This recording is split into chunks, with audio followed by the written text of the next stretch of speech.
And rich developed countries have been saying, no, we don't. But finally here, we got a fund. But then the big question came, who's going to put money into it? And developed countries said, we are not going to be liable. In fact, the United States put a paltry $17 million into that fund. The very next day announced billions in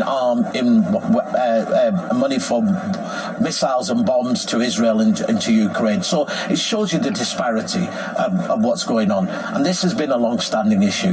The second thing and big thing that's happening here is what they call a global stocktake. And this is really the idea of you see how far we've come in progress, and then you decide how much more do we need to do. And again, rich countries have come there and said, forget what's happened in the past.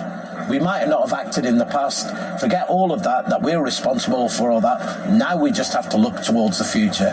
And developing countries are saying, but hold on, the majority of what's happened now is because of your past, because you've polluted so much. You have to take responsibility. And that flows into the conversations about finance. And of course, interestingly, and what's a lot of commentators and a lot of civil society are looking at is a new conversation happening here, which is called the just transition pathway.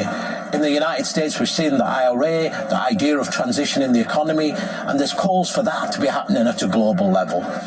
But the union is saying, we are going to take responsibility for our transition in the north, but we're not going to take responsibility in supporting you in the global south. And lots of global south countries saying, but without your support, without the technology, without the finance, we are not going to be able to transition. And what do you say to Sultan? The fact that we have had leaders of rich countries coming here and saying, we believe in the science, but expanding fossil fuels at home shows that what we need is a equitable phase out of fossil fuels. But we also need, at the same time, a recognition that for developing countries, many poor countries, they are still dealing with the fact that people don't have energy. And so energy poverty and energy access is needed.